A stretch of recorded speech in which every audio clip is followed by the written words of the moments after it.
Duke fans, welcome to episode 151 episodes here of the Duke Basketball Podcast. 151, not quite in the books, but going to be in the books in just a little bit. We are recording in a very, very special way. I am Jason Evans. I'm your host, and I've been thrown off by something, and you'll know what I've been thrown off by in just half a second. My co-hosts joining me tonight, Sam Klein. Sam, where are you recording from? Standing right next to you. You're standing right next to me? Oh my God. Donald Wine. Donald, are you in Washington tonight? Are you serious? No. I'm literally standing right next to Sam. Can you not see me? Can you see me? I see you now. Give me a moment. We're taking a very quick selfie. And then, all right. That is good. All right, now we can continue with it. Okay. So the podcast. So yes, for the first time in DBR Podcast history, Jason, Sam, and Donald are together in the same room. If it sounds a little echoey, a little weird, we've got a very nice mic. Sam, your mic is outstanding. Thank you. We're all in Durham because we all attended the Miami game today, and we're going to have a lot to say about that. Before we get to that, as always, start of the podcast, I do want to thank our wonderful, wonderful sponsors, Bird Campbell, your Duke-centric law firm with those offices in Texas and Florida, and GTH. Go to hell, Carolina. Go to hell. Now is the best time to go check out their website, gthcgth.com. They got 5 new items there that you should definitely take a look at before we play Carolina, those bastards, next week. But we got to get to what matters, which is we all attended the Miami game today. The Blue Devils with a big, big victory. They basically crushed Miami by halftime. Final score was 87-57. The halftime score, 47-19. Ouch. It felt very Duke Maryland 2009. Out there tonight. So during the game, Sam and I were sitting next to each other, and Jason, you were on press row, and literally it was 47-16. And I turned to Sam and go, "It'd be great if we could hold them under 20." And right as I said that, Miami hit a 3-pointer. So it was like, well, this is not going to happen. But it actually did happen, and we went on. We had to stop them one more possession. We did, yes. Before the half, and then Barrett made the layup right at the half. That took 4 seconds to drop. Exactly. Right, exactly. Yes. It was a great game, a lot of fun. Like the guy said, I was on press row, and God, it was just a fabulous experience. I've got a little bit of sound that I'm going to play for all of you from inside the Duke locker room. I went in the locker room after the game. But before we get to any of that, there was something very significant that happened at this game, something we've been waiting for a long, long time. Jack White hit a 3-pointer, guys. Not only did he hit a 3-pointer, he did it. He then followed it up with 2 more 3-pointers. He was 3 for 3 on the night, and you could tell that he didn't want to make a thing out of it because I'm sure that he is tired of his 2-month slump. He would just as soon it be over. I'm sure the staff would just as soon it be over. Everyone associated with the program would prefer for this not to be a thing. But Cameron exploded tonight when Jack made that. Like everyone got up for it. We were jumping up and down. The whole upper bowl was jumping up and down. And then Miami called the timeout or to play right after that. It was for the shot clock. I thought they were going to give him the ball. I thought it was one of those. It's like a Hall of Fame moment. Right. Like, oh, you've broken the record. Here's the ball, Jack. So they went to they went to the timeout. And the noise just like swelled in there. And you could see Jack White just being like, don't lose it. I don't want to make this a thing. And then he made the 2 more threes. And at the last one, he sort of cracked a smile and was like, okay, this is funny. So for the first one, like we said, there was a stoppage in play because of a shot clock malfunction. I guess they started the shot clock a little bit early. Right, that was yes. And so they had to reset it. They add time back to the clock. But in that time, the Cameron crazy started chanting, "Jack is back." Oh, yeah, Jack is back. And that was when the team started getting excited. But still, Jack was just like, yo, okay, we playing cool. defense. We cool. Like, guys, come on. The second one, he hit the 3, and it was just like a normal one. He hit the 3, ran back down the court. Everyone goes nuts, but he was just like, all right, defense time. The third one, he hits the shot, and he turns to the bench, and he gives kind of just enough of a sly grin that he's like, okay, now we can maybe. All right, I know this is now we can talk about now this is a little fun. Yeah. I got to tell you, so I had the ultimate angle on the first Jack White 3-pointer. Folks, if you go online and you watch the highlight, I want you to look just next to Jack White on press row. There's a guy in dark blue. That's me. And look, on press row, you don't react. You're not supposed to show your allegiance to any team.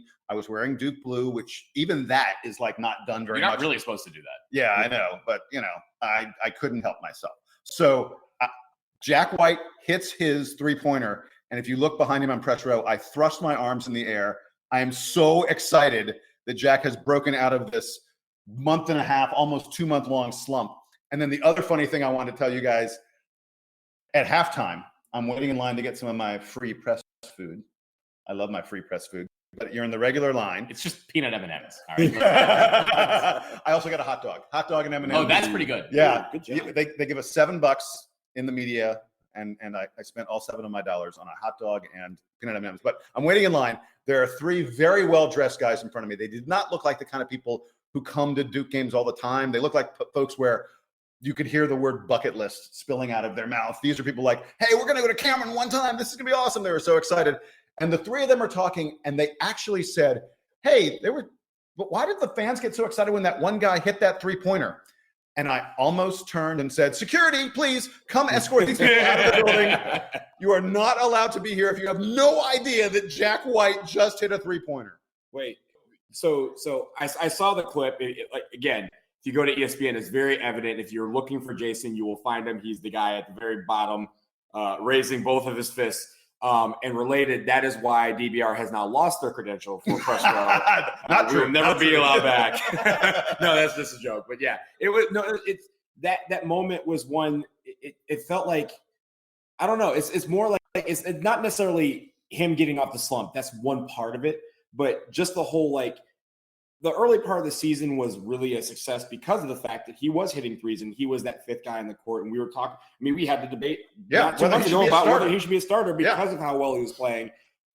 That scene in part where he was able, hey, if you're not worried about Jack White hitting threes, then really, starting to become more of a complete team where you're not worrying about guys like him and Alex O'Connell playing well. Then you don't have to worry. That's not a question mark that you have to kind of put on Duke at the end of the season as we approach it. So I think when it comes to Jack White, getting him off the schneid is really important for this team, because if he has confidence, then the rest of the team is going to be jacked up, as you saw, and that's only going to help us. And the only shame here is that Duke decides to pull Joey Baker's red shirt. And Coach K said in an interview earlier this week that he did it specifically for the three-point shooting, because he said, no one's making shots. I can't rely, especially while Zion's out. But even if Zion's back, we don't have the perimeter shooting to go deep in the tournament. And maybe Joey Baker is going to give us that. And it sounds like we sort of heard from reports afterwards that Joey Baker had talked to the staff about it.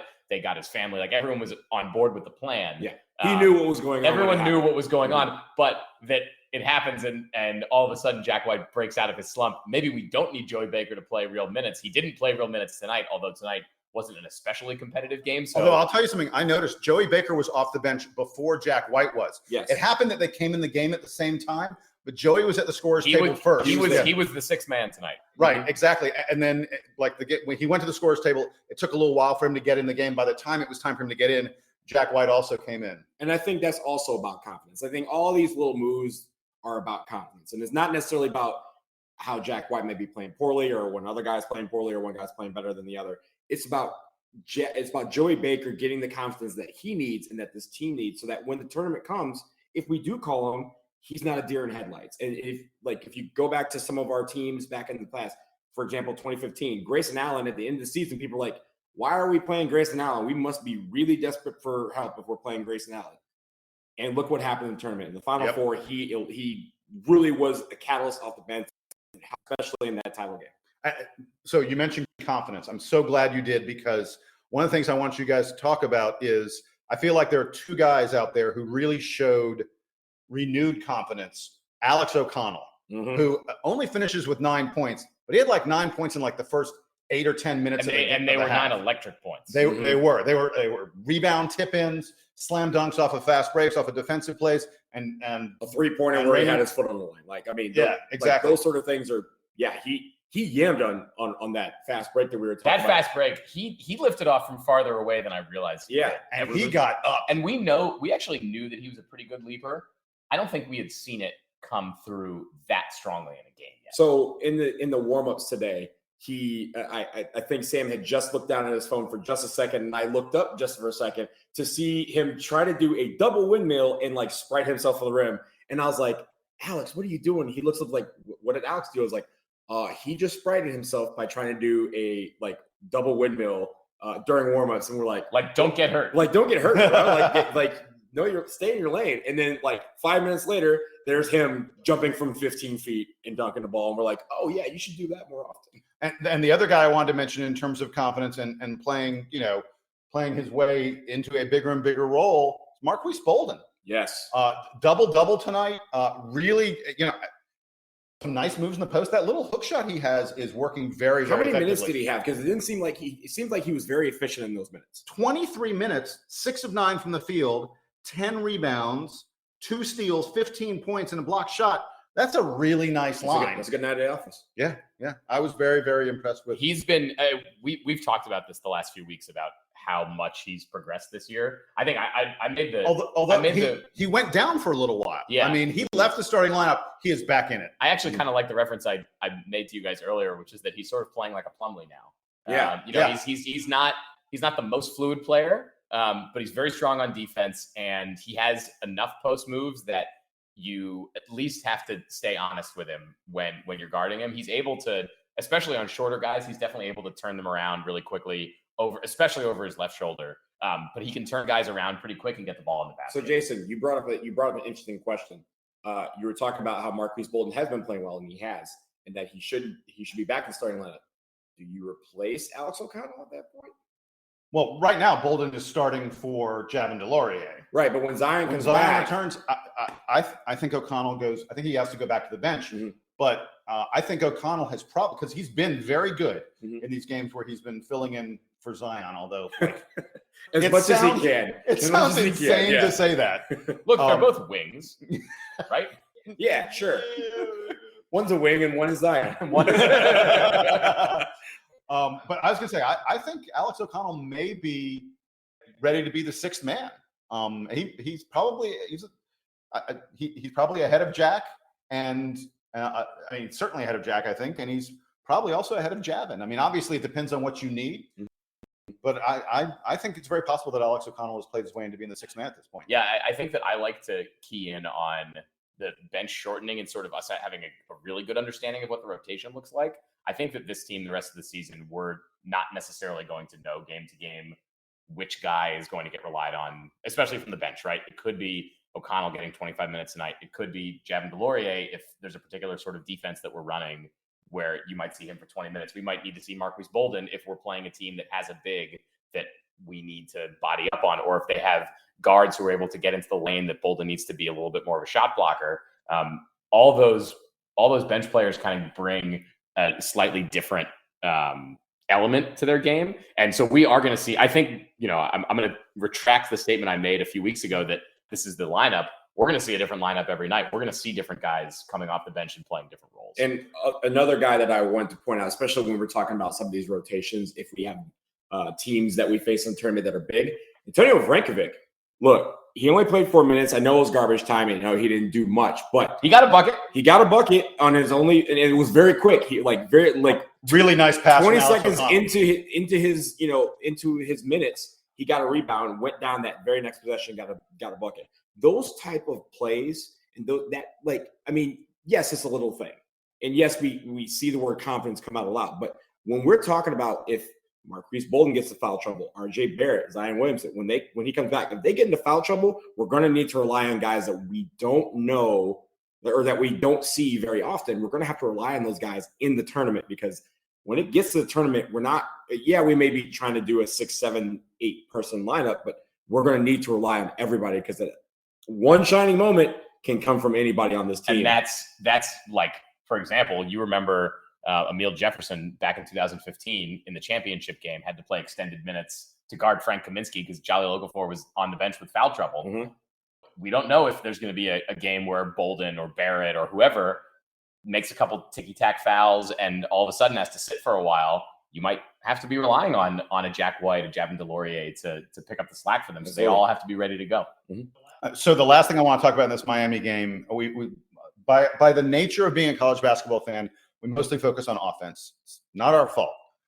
Trey Jones and the defense. In the preview to this game, I said the key matchup was Chris Likes, who is Miami's best player, the 5'7" fireball, mighty mouse, whatever you want to call him. He is capable of beating teams on his own. He almost beat Carolina at Carolina earlier this year. Yeah. Great player. And I was so looking forward to the matchup between him and Trey Jones. Wow. Trey Jones ate his dinner. Trey Jones ate his dinner, stole his lunch. Trey Jones did everything you can possibly do to him. I want, folks, if you haven't looked at it, Chris Likes line. I want to be clear. Dude was 1 for 15 from the field. 1 for 15 for 2 assists and 4 turnovers. We're talking about Miami's best player, the guy that they run everything through. 1 for 15 with 4 turnovers and only 2 assists. Trey Jones destroyed him. So we talked in the preview last week about Miami, about how Miami loves to turn the ball over and loves to make careless decisions with the basketball, and we should get out of their way and let them do it. In that first half, Chris Likes was getting the ball stripped from him, and even if it didn't show up in the turnover stat, it was like his thing led to something else that led to a turnover. And if you notice very early on, I mean, maybe 3 or 4 minutes of the game before the first TV timeout, Johnson was the one bringing the ball up for the majority of the first half because they just needed somebody to get the ball across half court, and they knew Chris Likes was just too small to do it. And it wasn't just Trey Jones who was causing havoc out there. Cam Reddish was equally disruptive on defense. The Duke press tonight was working about as well as I think we've seen. And like you said, Donald, it does have a little bit to do with the opponent being somewhat turnover prone and sort of playing faster than they're really able to. But Duke was able to take advantage of that, not just from Jones, but Reddish and RJ Barrett as well. And they had a couple of times where, they would force a bad shot on us. They'd miss it, or we'd miss it. And then they would just take the rebound and throw it out of bounds, essentially. Right. Get the ball back. Or they would just take the ball and just throw it in. All of a sudden, Cameron's like, oh, well, thank you. I will take this. I appreciate it. Yeah. So there's one other thing from the Miami game that we want to give to you folks out there. You're going to really enjoy this. As we mentioned, I was on press row. And after the game, when you're a member of the press, you get to go in the Duke locker room. I got to talk to some of the players. I will describe for you, first of all, I want people to understand what the Duke locker room was like after the game, because it was truly an incredible sight. There are a lot of reporters. I mean, Duke gets covered in a way no other team gets covered. And they absolutely descended and surrounded Jack White. It was hysterical. What was Jack White's face like? I couldn't even see him. There were so many cameras, so many reporters surrounding him. He was the big story. There were a lot of folks around RJ Barrett as well. Cam Reddish had a huge crowd around him. So I couldn't really get to any of those guys because I wanted to have more than – I didn't just want to throw in one question. I wanted to have a little bit of a conversation with the guys. So I was able to have a nice conversation with Alex O'Connell, who I mentioned had a great first half and really brought a lot of energy to the team. I talked to Joey Baker. We got to talk a little bit about his red shirt being busted and how excited he is about that. And then I was talking to Justin Robinson. And you'll notice something weird happens at the end of the Justin Robinson interview. I'll explain that after we're done listening to it. But have a listen. Here is Jason Evans in the Duke locker room.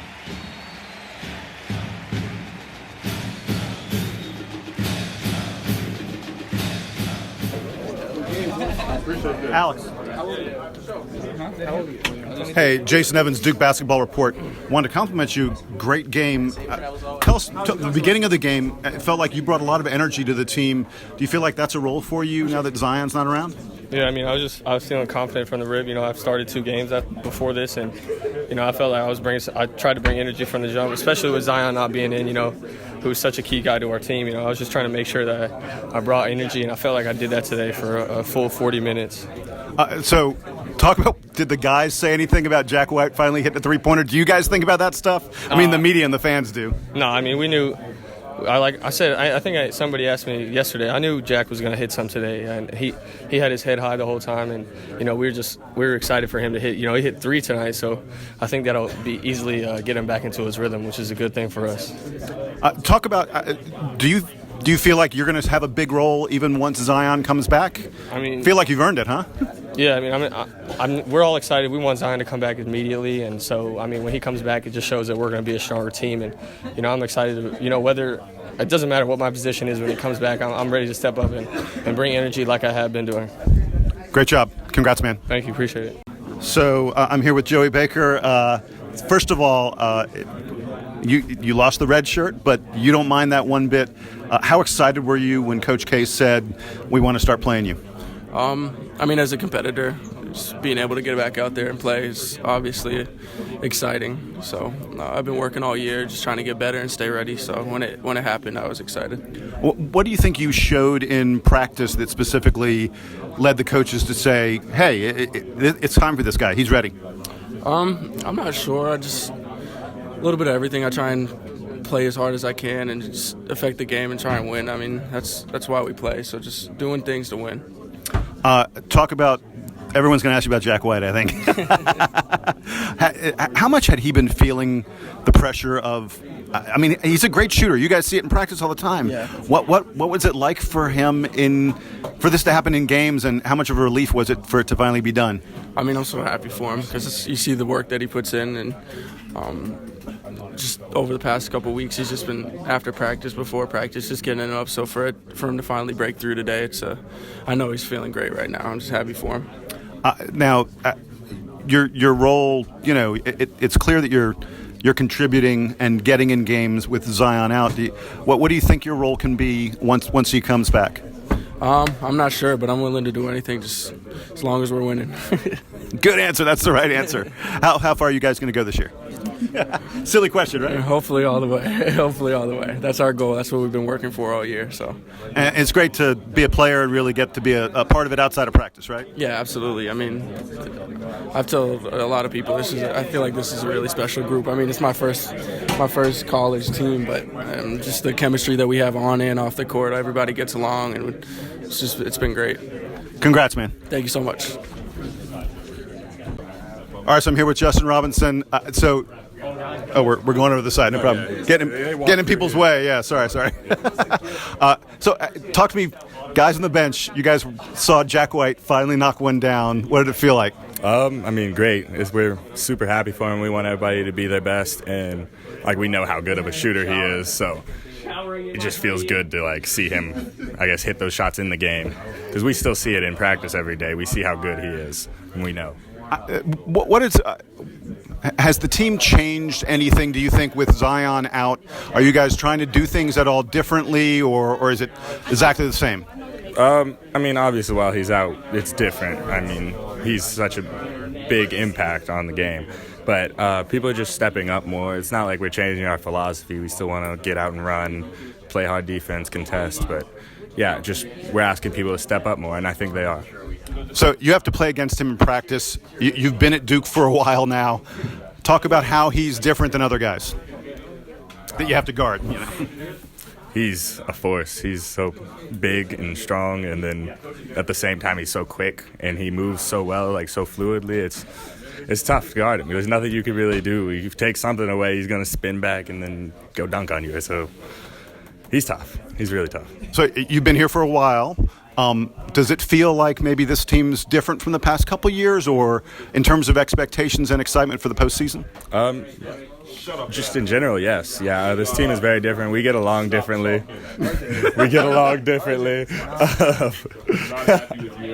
I have to tell everybody. So RJ had something on his face, and Justin didn't tell him, and so RJ's pissed off about that. Is that what it is? Yes, that's exactly what it is. You're not a good friend for that, man. You look great now. I kind of look like I got to wrap it up. Sorry. Thanks, guys.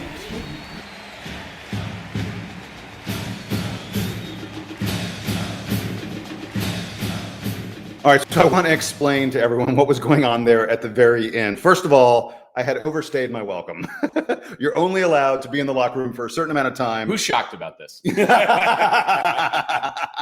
No shock here. Yeah, so you're only allowed to be in the locker room for about 10 minutes or so, and the Duke Sports Information Director, who's a very, very nice man, Mike DeGeorge. We love Mike. you. Thanks, Mike. So Mike tapped me on the shoulder. He's like, Jason, you got to go, man. You got to leave. And I looked around and I realized every other reporter had left the locker room. I was the only one still in there. So again, sorry, Mike. But what was going on there was, like I said, so RJ had done 3 or 4 interviews. There were reporters all around him. And he had, I don't know what it was. It was toilet paper. I don't know. He had a little bit of white something on his face. And at one point, Justin Robinson, whose locker is right next to RJ, Justin goes, "Hey, RJ, man, you got a little something on your face." And RJ cleared it up. And RJ looks at him and he goes, "Was that on there for a while?" And Justin goes, "Yeah, I noticed it earlier, but I didn't want to interrupt anybody." And RJ was like, "Dude, you can't. I had stuff on my face. You can't just let me be on TV with stuff on my face." Now, they were kidding. They were joking around. So when I was interviewing Justin, RJ came out and he goes, "Shut up, Admiral." I guess they called Justin Admiral. I believe it's Baby Admiral. Admiral. Baby Admiral. They call him Baby Admiral? Baby Okay. Admiral. He was like, "Shut up, Baby Admiral." And they were jawing at each other. They were laughing, having a good time. I'll tell you the thing I take away from it is these guys are so tight-knit. They really love each other. I mean, we hear about that a lot when we hear them talking about it, but I saw it in the locker room. It's genuinely there. And the other thing we hear about is that Justin Robinson is a real leader on this team. He is not officially a captain, but I have a feeling, I'll tell you just from what I've observed, I think Justin Robinson is an unofficial captain on this team. What'd you guys like? What'd you hear there? Yeah, I mean, you've seen that in years past where you have a guy who doesn't have that title next to his name, captain, but he, for all intents and purposes, is. And I think Justin Robinson is that. I do notice, with O'Connell, you have a lot of confidence. You have a lot of swag dripping out of that dude when he is talking about how he is ready and how when Zion comes back, they want him to come back immediately. I think everyone wants him to come back immediately. But when you see that, it sounds like for a lot of years we talk about when you have a big injury or injury to a big player, you talk about how the team changes their flow a little bit and how you have to really get back into that. It sounds like that learning curve is going to be very, very little when it comes to this team when Zion comes back. Sure, replacing, the best player in the country is a big deal, but it sounds like these guys are ready to have him back and that it won't be long before they are clicking on all cylinders once again. So I did notice that especially. And Joey Baker just, he one of my favorite lines is if you stay ready, you ain't got to get ready, right? And he has stayed ready this entire season, right? Great line. Yeah. That is something that you really like from a player where you're like, hey, you may not be playing, but keep playing, keep biding your time, and soon enough it's going to happen. He knew that his time would come, and it sounds like he's ready to make the most of it. Yeah, I think that the confidence and patience of all those various bench warmers is a key factor here. We heard from O'Connell, we heard from Joey Baker, who has only just started playing this year, about how they're locked in, they're ready to go. And we saw it tonight from those guys, and we'll continue to see it the rest of the season. They're not getting starstruck or getting overtaken by the moment. They're ready to play. And good on you, Jason, for actually giving Joey Baker, because we don't really know much about him. We've heard so much from all the other guys. That's the first time we've heard him. I'm sure people are probably like, that's how he sounds. That's awesome. That's sort of the thing is, when it's good that you are strategic in getting some of these guys, because when it comes to, whatever RJ says, whatever Zion says, whatever, Jack White says today, we're going to see that in SportsCenter most likely. But when it comes to like Joey Baker, we want to get to know some of these guys. And I think getting him on there was really good, because I'm sure there's some people who are experiencing what he has to say for the first time. And I think that also really endears, fans to these players.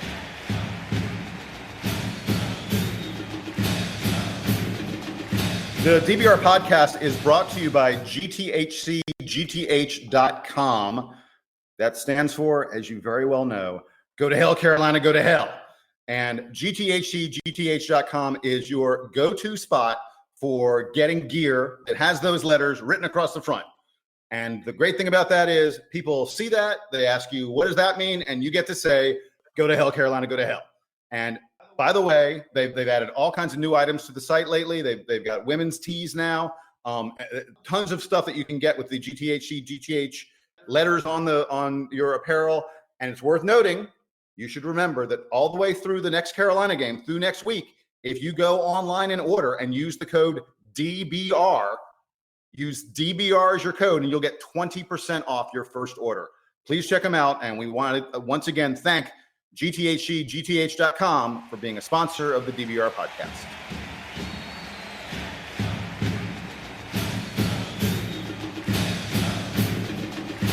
Guys, it is not going to be fun, but we have to talk about another game this week. Earlier this week on Tuesday, the Zion-less Duke Blue Devils played Virginia Tech. It was at Virginia Tech, and the Devils lost 77-72. RJ Barrett was sick during the first half, had to repeatedly go to the locker room. I don't want to describe what happened in there, but I think we can all imagine. Duke just it seemed like they couldn't get it done on the defensive end, especially. Kerry Blackshear had a huge game for Virginia Tech. Do either of you?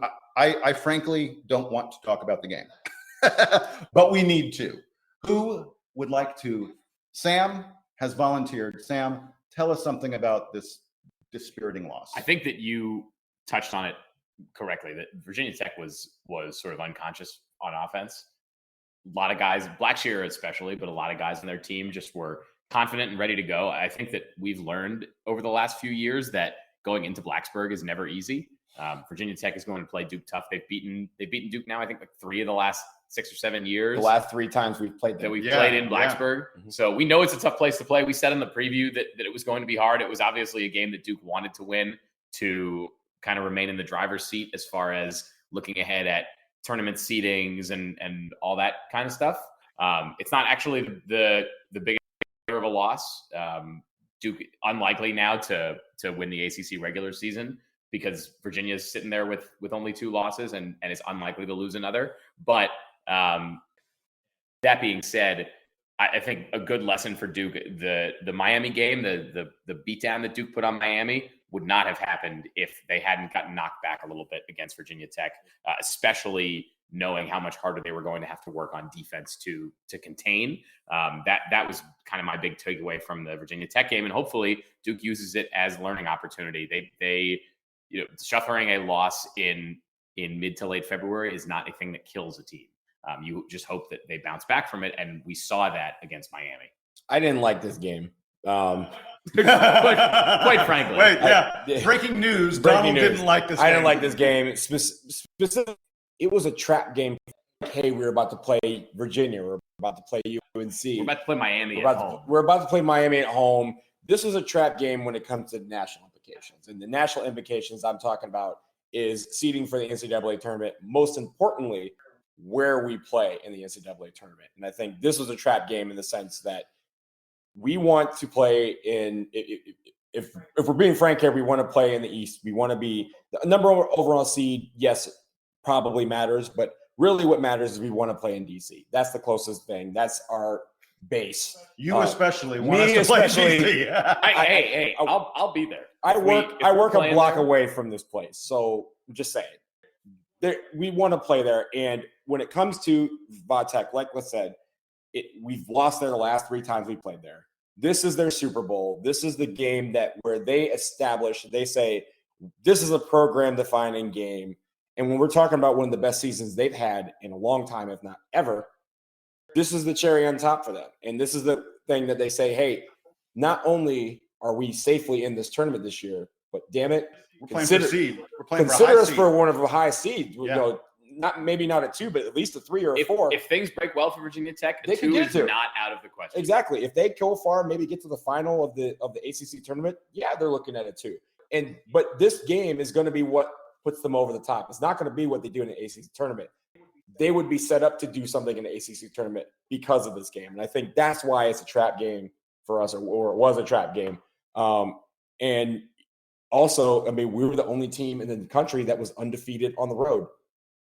This was set up for failure, and we played. We didn't play well. They played out of their minds, and that's really why we're looking here and we're saying, what do we do? I mean, what happens, tomorrow when the rankings come out? Yeah. Well, you guys know I love to look at box scores. The one thing, it's 2 things, but they're tangential to each other. It stood out from the box. We had 1 steal Duke is like the leading steal team in the country. We average over 10 a game. We thrive on taking the ball away and getting easy transition points. One steal. Virginia Tech had a total of 6 turnovers. Duke routinely gets 6 turnovers against a team in half of a half. Mm-hmm. It is not uncommon. I mean, if you get only 6 turnovers in a half against Duke, you're thrilled. That's a great half. So think about it like this. We had 1 steal in that game. We had 2 steals in Syracuse. Yeah. So in the course of 80 minutes, we had as many steals as we had in 14 seconds tonight. Yeah, exactly. Wow. And the thing that it shows you is everyone talks about Zion Williamson and his offense. He's unguardable, his rebounding, things like that.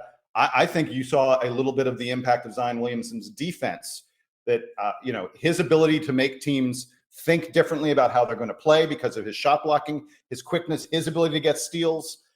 In the Syracuse game and the Virginia Tech game, when we didn't have him, we were not able to turn teams over. I am thrilled that changed when we played Miami. It shows me this team is learning and growing, and I'm really excited for when we get Zion back. So the one thing about Zion's defense that I think really was showed against Virginia Tech is the scare factor.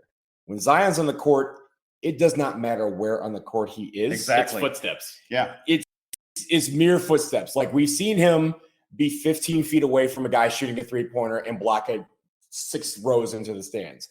For Virginia Tech, they weren't scared.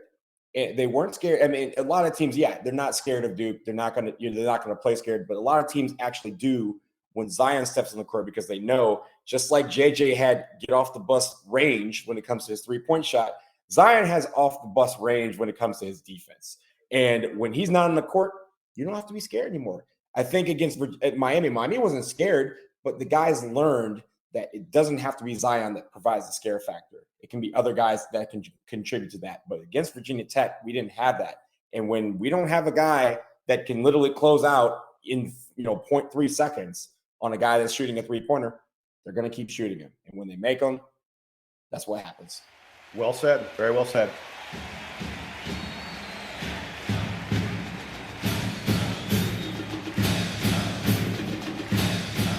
This edition of the DBR Podcast is also brought to you by our favorite Duke lawyers out there, Jamie Campbell and Tucker Bird, Bird Campbell Law Firm, offices in Florida and Texas.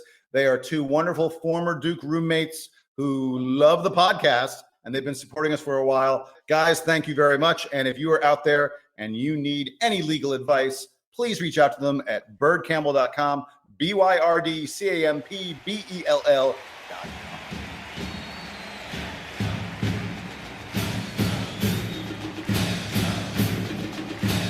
Guys, we got a couple games coming up this week against teams we have already played.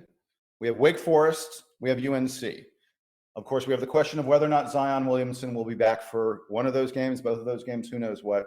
I'm no longer going to try and read tea leaves. I'm no longer going to try and predict anything. I'm just hoping he comes back soon. Even though we played very nicely against Miami, I would really like to see Zion Williamson play for Duke again as soon as possible. So, gentlemen, I'm going to ask a favor. I don't think we really need to talk. Do we need to talk about Wake Forest? We don't need to talk about Wake Forest. We're playing them at home. I will say this about Wake Forest. Don't make it a trap. I mean, it's the last game in Cameron of the season. Let's go out on a high note, for our upperclassmen and some of our freshmen. It could be the last time we see them play. And some of our freshmen, all of our freshmen. Joey Baker's probably Joey Baker might. Yes, there you go. But I mean, when it comes to that, we want to go out on a high note. We had a great win today. Keep that momentum going. And if a guy that's number 1 in our hearts and number 1 in the scorebooks does show up, it'll be a good chance to get kind of that routine back before we face Carolina. It's actually, I think, a perfect opponent for Duke to be facing. Whether or not Zion's back. If Zion's back and he only plays a little bit, fine. Reintegration is probably not going to be too hard because everybody likes playing with him. It's not that people didn't like playing with Kyrie Irving. But Kyrie Irving sort of set the tone in a very specific way for that 2011 to get him back on the court. And they had to change their offense in completely. sync with everybody. Bring it back. Yeah. Zion's really as much as he's a leader on both ends of the floor, he's also very complimentary to a lot of things that other guys are doing. So this should be not such a terrible game to get him back if he is coming back against Wake Forest. If he's coming back against Carolina, obviously a stiffer challenge. We know that the Tar Heels have sort of come on strong here at the end of the season, and they eked out the win today against Clemson. So nothing specific, I think, in the Wake Forest game. Just manage it. We know that Duke's a lot better than Wake Forest, regardless of Zion Williamson's presence. So that takes us to Carolina. And guys, here's the question I'm going to put to you. Donald, be ready. I'm going to go to you first. What needs to happen differently for Duke to be successful at Carolina? Let's be real clear. Even if you have Zion Williamson, even if Duke's at full strength playing as well as they can, a game at Carolina is never a gimme. So I'm going to start with this, and I'm pretty sure you guys are going to nod your heads in agreement. Do not allow 62 damn points in the paint. Oh, my God. Thank you. If we allow 20, that's fine. But 62? Come on now. Like, that is the key, right? Like, again, the scare factor. They weren't scared of going in the paint. They weren't scared of going right at us because they knew if they missed, they'd get the rebound and put it right back. They let us in second chance points. They let us in fast break points. They let us in points off of turnovers. They let us in points in the paint. Those are all our bread and butters. We flipped even two of those categories around. We beat UNC at home. Now, against the road, that is a really big deal that they have to do. And they really have to focus on that because, again, UNC is just going to sit there and say, this is what we did to beat them by 16 in Cameron. Let's just do that again. If we can turn all those around, even one or two of those categories, it's a much better ballgame. I think that the key is turning around the rebounding margin. Duke let Carolina crush them on the boards in the first game, and Zion or Bolden or Barrett, whoever it is who's going to sort of take the lead on the rebounding, that's going to be, I think, the key, because you don't want Luke May and Cam Johnson and the rest of those guys to be eating your lunch on the boards. And that's where Duke was losing. They were great on the perimeter, guarding, Trey Jones, locking up Kobe White in the first game, did an unbelievable job. Now it's about containing the guys in the middle. Bolden and RJ both having 10 boards tonight is a big deal, especially against Miami, which is one of the bigger teams in the ACC. And also the fact that they were going after boards. And Sam and I commented, there was a point where when Bolden got his 10th board, he got it over RJ, who was also fighting for his 10th board. He eventually got it later, but that's the type of rebounding that we need to see against UNC.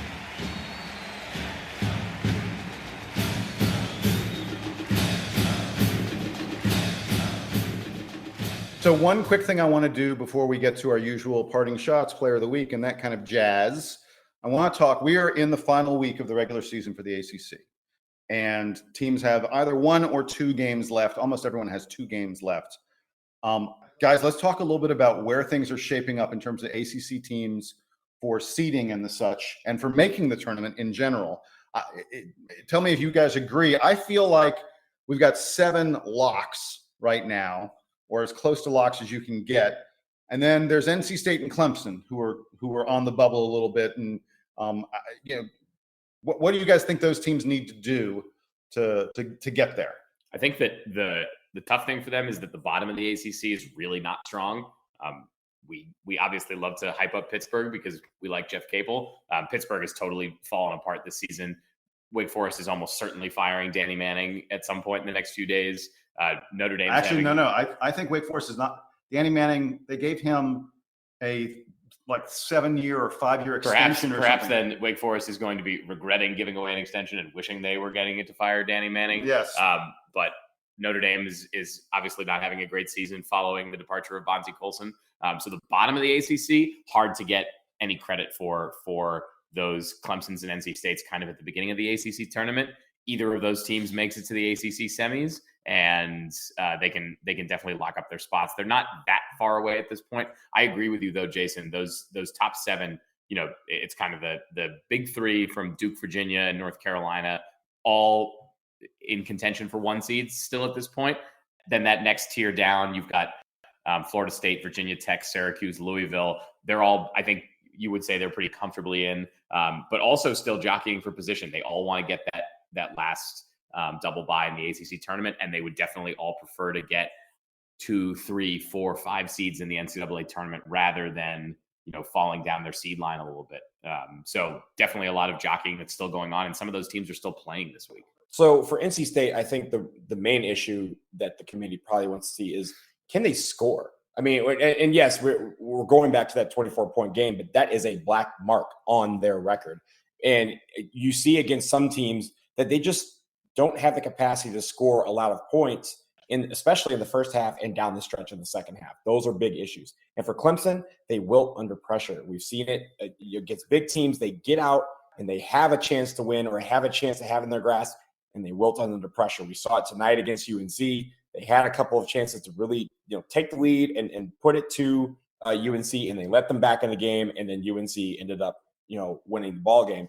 But with Clemson, they can't let that happen, because if they're going to have a resume that shows that they are one of the best 68 teams in this country, they're going to have to show that they can beat those big teams on a neutral court when it matters.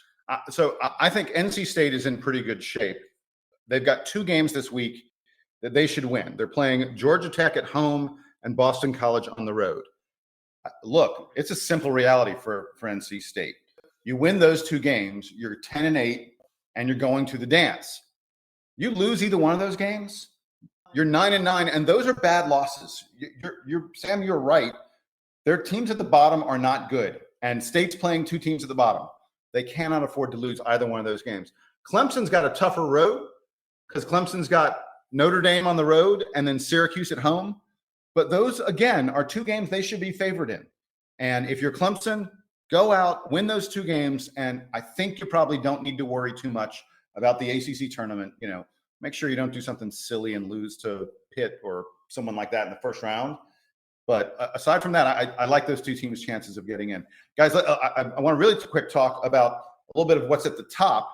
There are a lot of ACC teams vying for really, really high seeds. Certainly, I think most people think Virginia has locked themselves into a number 1. I can't really see a scenario. Yeah, you can say to me, oh, wait, Virginia loses both their games this week, and then they lose early in the ACC tournament. Yes, you're right. They would not be a number 1 seed if that happens. That's not going to happen. It's not happening. They've only lost to Duke this season. Exactly. I mean, Virginia's a great and they're team. not playing us this week. So. Right. Most people feel like, at least I feel like, if Zion comes back and Duke looks like the Duke that we were with Zion, you can put aside the 2 losses that we suffered without him. You put aside the Carolina game. You put aside the Virginia Tech game. It's clear that Duke's a different team without him, even though we're still a very, very good team. I think Duke's a lock for a number 1. But is there a crazy scenario? North Carolina's playing really, really well right now. Carolina's at least a 2. I think it's not impossible. I mean, maybe something weird happens. Carolina manages to win the ACC tournament. I think there's sort of a needle you have to thread here because, Duke feels very comfortable right now. But if Zion Williamson doesn't come back, and if it doesn't look like he's coming back, and Duke drops both the UNC game and a game earlier in the ACC tournament, maybe that number 1 seed isn't up for grabs anymore. But in that scenario, UNC does get those wins. So right. It's a 0-sum game. In terms of number 1 seeds, I think he's getting 2. I think we've only had 1 year in the modern era where one conference got 3 number 1 seeds, which was that Big East year a few years ago. Georgetown, St. John's, and who was that? Was Syracuse the third? Oh, that no, I'm thinking about a more recent year when it was like Connecticut and Villanova. Yeah, as UConn, Villanova. I was going back to there was a time because there was a year that the Big East sent 3 teams to the Final Four. But they weren't 1 seed. They were not 1 seed. No, I'm talking about it all being 1 seed. It's just hard to do because you have to all develop those kinds of resumes. And like Duke, Virginia, and North Carolina likely facing each other again.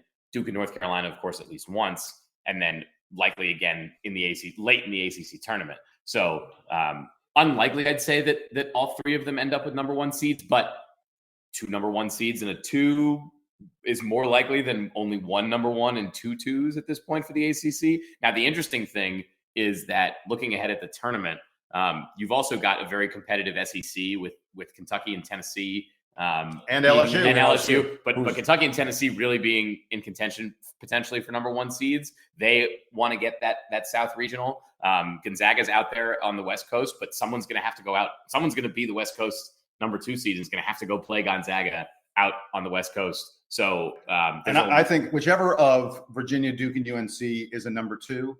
And I can kind of construct a scenario where the ACC gets 3 number 1s. I think it's so unlikely it's not worth constructing. And it requires someone like an Auburn perhaps to win the SEC. Not that that's impossible, but like I said, I can construct the scenario, but I'm not going to get into it here. But I think whoever among the ACC is a number 2, that team's going out west. So possible, unless they go to the Midwest. The Midwest certainly is still with Kentucky, but I feel like Kentucky. Well, Kentucky could end up in the South, right? Yeah. So we're all these things around. We still have a couple of Big Ten teams that are fine. Although I don't think any of the Big Tens. I really think the number 1 seeds are going to be Gonzaga, 2 ACC teams, one of them almost certainly Virginia, and 1 SEC team, and probably 1 SEC team. I'm not seeing. I mean, Michigan lost today to Indiana. I'm not, or was it Michigan State? Michigan State, but Michigan's been losing games lately. I'm not seeing anyone else, to me, that's really in the contention for a number 1 seed other than that SEC winner. So the really interesting thing about the rankings, when they came out with those initial rankings a couple weeks ago, and they mentioned us as the number 1 overall seed, they said it was just slightly that we got the East over Tennessee. Right. So most people would think that Tennessee would want to go to Louisville, but it sounds like to the committee that their preference is to be in the East Regional. Now, what does that mean? That means that you have Virginia, Duke, and Tennessee vying for not just the DC Sweet 16, but also that Columbia, South Carolina first and second round. So it's 3 teams. And then you also have now UNC who's saying, hey, we got chips, we got beer, we want to be in the party too. And if they can, show that they belong, you have 4 teams vying for that road to the Final Four going through Columbia and DC. It's truly crazy. It's going to be a very exciting final few days. I can't wait to see it all play out, and I hope it plays out with Zion Williamson suited up for Duke and performing the way we know he can play.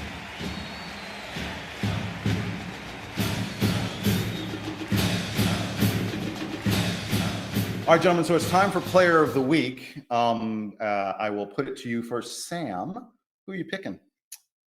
It's a tough one. I think there were a number of guys against UNC who were, or not against UNC, against Miami, who were important here. Obviously, the Miami game being the lone win that we're assessing in this Player of the Week assessment. I'm going to give it to Jack White. He's obviously had a tough stretch. I think that obviously Alex O'Connell played with his hair on fire tonight. Marquise Bolden had a really strong night. RJ Barrett, all these guys were worthy. But it's great to see Jack White break out of that slump and not let the moment overwhelm him. I think that it speaks a lot to how composed he is and how much of a leader he is on this team, that he didn't let it become a thing about him. The team was making threes, and that was good enough for Jack White.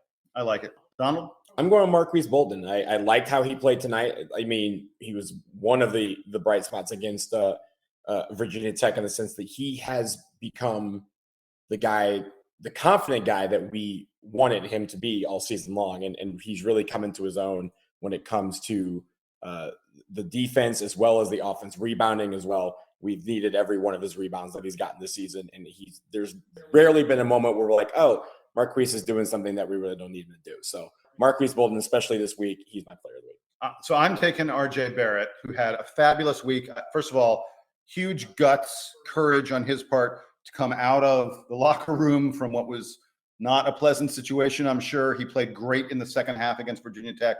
He was really the only offense we could bring in that game. And then today against Miami, there was a non-zero chance that RJ Barrett put up another triple-double. He had 7 assists to go with his double-double in rebounds and points. RJ Barrett had, he is playing so well. And I'll tell you something interesting. So on press row, I was seated right next to some folks from TSN, which is the big Canadians, essentially the Canadian ESPN. Mm-hmm. They've been in town for several days doing an extensive feature on RJ Barrett. And the guy said to me, we were talking a lot, and he said, basketball is really exploding in Canada. As you guys know, Steve Nash was at the game today. He is very close with the Barrett family. He's RJ's godfather or something like that. Mm-hmm. But this guy said, basketball is really exploding in Canada. And he's like, everyone in Canada wants to talk about RJ Barrett. We feel like this guy has the potential to perhaps be the best Canadian basketball player we've seen yet, which is pretty amazing when you consider how good Steve Nash was. And there's a bunch of guys in the NBA that will tell you that the best player in Canadian basketball is RJ Barrett. And they have a lot Jamal of Murray. Jamal Murray is a very good NBA player. He's killing people right now, and he has gone on record saying, I'm not as good as RJ Barrett. And that is a telling sign that he is playing in Durham, North Carolina instead of in the NBA. he is going to be someone that people talk about for a long time. Yep. Hey, guys, we're going to move right into parting shots. And Don, I'm going to let you go first because we all want to talk about your parting shot. This is great. So I have the best parting shot ever because we found out tonight that we have fans. Today, after the game, as we mentioned last week, we all met up because this is history. We have recorded a podcast for the first time ever together, and we actually saw each other together. We've been in the same place at the same time, and at the JB Duke Hotel, we met up with some fans after the Miami game tonight. I just want to shout out a few people. I mean, some people came up to us and with the shy, are you guys with the DBR podcast? And then some guys yo, I love you guys. You guys are great. We appreciated everybody who came out. We got to meet JK. I know Jason has talked with him over the years, but it was good to finally meet JK, one of the longtime arbitrators of the board. Sith, Zach, and I'm on 3 med students who we met who were just over the moon excited to meet us, which I'm not quite sure why still, but it was really fun. And I'm so sorry to forget this guy's name, but he plays alto sax. He's a senior in the Duke band. He came out after the game, after playing for 40 minutes, to come out and play and meet us and take a couple pictures. And hopefully we will see him down the road in DC if we make it down to the Sweet 16. But it was really good to see everybody, to meet people who somehow decide that they like to take an hour out of their day every week to listen to us talk about Duke basketball. It's really, really fun. So we appreciate everybody who came out. And for those who didn't, we also appreciate you too. So hopefully we will do this, probably not this year because we only have 1 game left in Cameron this year, but in the fall, we will probably try and find another, once the schedule for next year comes out, try and find another time to get back down here. So we don't have to go another 150 episodes before we're all in the same room again. I just wanted to add on to that it was very cool meeting everybody tonight, seeing folks at the bar and just kind of chatting with them and hearing about what they like about the show, which is obviously very rewarding for us. But also just that it was very cool that the 3 of us were all here today, and getting to do this. We've been doing this online for 4.5 years now, and never all been together. So it was it's cool to have you guys recording a show together in my apartment, and we get to actually do a little bit better real time of producing the show because we actually get to see each other's reactions to what we're saying. I will say that if we make it to the Sweet 16 and it has to be DC, we don't have enough room in my apartment to record together. So I can stay at my parents' place. Yeah, it'll basically be, we'll have to draw straws. One of you's got to go. Actually, you know what? You 2 can stay and I'll leave. So, but yeah, no, it was good to see everybody and it was good to get down here. Thank you for the ticket, by the way, Sam. And it was good to really look. We've said it once. I'll say it again. It perplexes me that we have fans. It really does. But it's wonderful. It is wonderful. We are 3 fans in ourselves. One guy said, "How do you guys do this?" And we're like, "We're just fans too.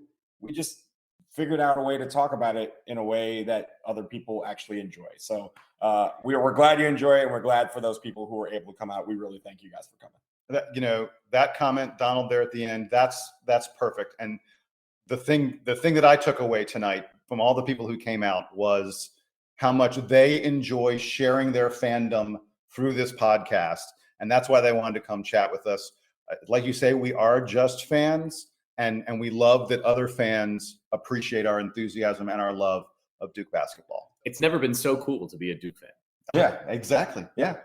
And thank you for the JB Duke for hosting us. I know you didn't know you were going to host us, but we appreciate it anyway.